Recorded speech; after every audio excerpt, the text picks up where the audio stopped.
Welcome back to Religion in the News. My guest today is Mrs. Ruby Matthew. She's here to talk about her role in the benevolence ministry with the Church Federation. Welcome to the show. Thank you. I'm having a hard time with that word benevolence. Maybe I need to give more. What do you think? Well, thank you for taking time out today and coming, being our guest. Let's talk a minute about actually what is a benevolence ministry and kind of a little bit about your role with the benevolence ministry there at the Federation. All right. I was a teacher in the Indianapolis schools, and when I retired, a friend came to me and said, I think you would probably enjoy working with giving grants. And I thought, well, I've applied for grants. I've used them with schools to get books and various things, but I don't know a lot about it. But I realized that the Church Federation has $3,000 to give to various churches for anything that they feel would be a great project. Wow. And working with that and making the decisions has been very, very rewarding. Now, you are a former school teacher. Yes. Here, right with the IPS schools? Right, I was with IPS for How 38 long? years. 38 years? Yes. Wow, Yes. And you survived. Yes. Yes, very happily.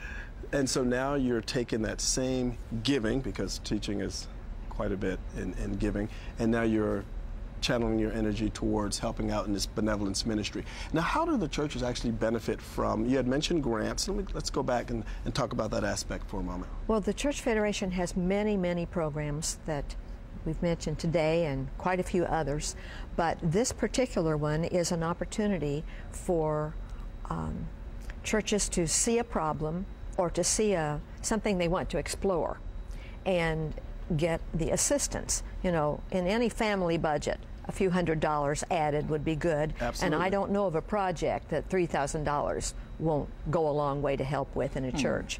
So what we can do is help people really greatly improve a program that's going on, or give them the opportunity to try something that's very innovative that they have not done in the past. Okay, and can you give us an example? I mean, Oh yes, I have examples. Sure.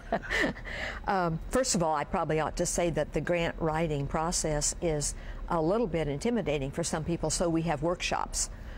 We have one coming up on September 15th, and at that time, anyone who has questions about how to write a grant will have enormous help. And it's just a 2-hour grant, but 2-hour meeting, but you will learn in that time just exactly what you need to put together a grant. Wonderful. So, okay, so you're going to actually teach them how to go about. Yes, if there's anyone who's unconvinced they can do it, they can.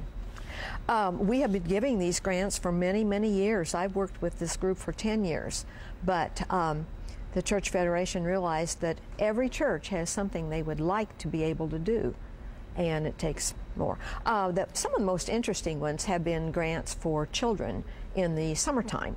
As schools are out, children need to be involved in a lot of things. So everything from camps to activities, they can be very important. Churches can partner together. That's one of the things that we learn in the brochure from the Church Federation, that churches need to partner, because that's the point of working together and doing things that we can't do on our own.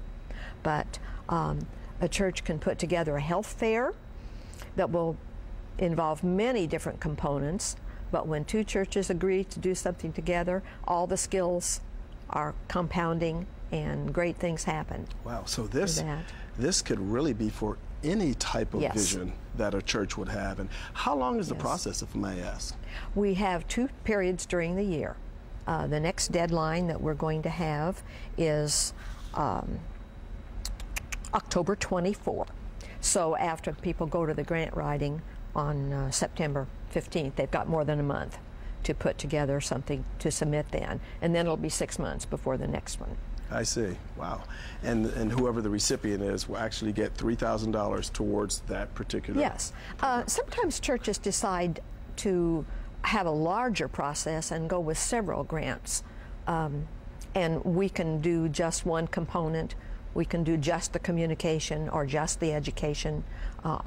We can combine with others. Wow, sounds like a very, very worthwhile benevolence program. We're going to go ahead and put the information up on the screen for our viewers that want to get a hold of you. Why don't you tell us one more time about the two? You have a class coming up for grant writing, and then also the deadline for those who would like to grant. The The workshop will be from 11:30 till 1:30 on September 15th, and then the deadline for turning in your grant would be October 24th. Okay. Also, that deadline is for churches who would like to apply for crop grants. The World Hunger Crop Walks have money available, and that can go to a church who applies before that October 24th. Also, the Church Federation has the application funds and application blanks for both of those online. Okay. And I was going to ask if they were able to get some of that right on the website. Well, this sounds like a really, really exciting well, let me just say one funny thing. Sure. I've heard the story about the man who did not want to go to his business meeting at church because they were going to be talking about a chandelier, and he said, I can't even spell it, and no one knows how to play it. What we need is better lighting in the sanctuary. And I think that kind of displays how churches sometimes get a good idea when a group of people get together and they know what they want to do and get help doing it. Sometimes that involves only part of a church, and then it goes on to a bigger program. Right, where others can come in and help. The mentoring of youth can be put into an organization with a grant. So there are just several options that they can. Yeah. Well, Ruby, thank you so much for being our guest this morning on Religion in the News. Again, we'll put that information up for the viewers who want more information. I'm happy to have been here. And so looking forward to having you on again. Thank you. All right. We'll be right back. Be sure to tune in to Religion in the News in the upcoming weeks as we join the Church Federation of Greater Indianapolis in their journey to the 2012 Centennial Celebration. For more information on how you can participate, visit indyfaith.org.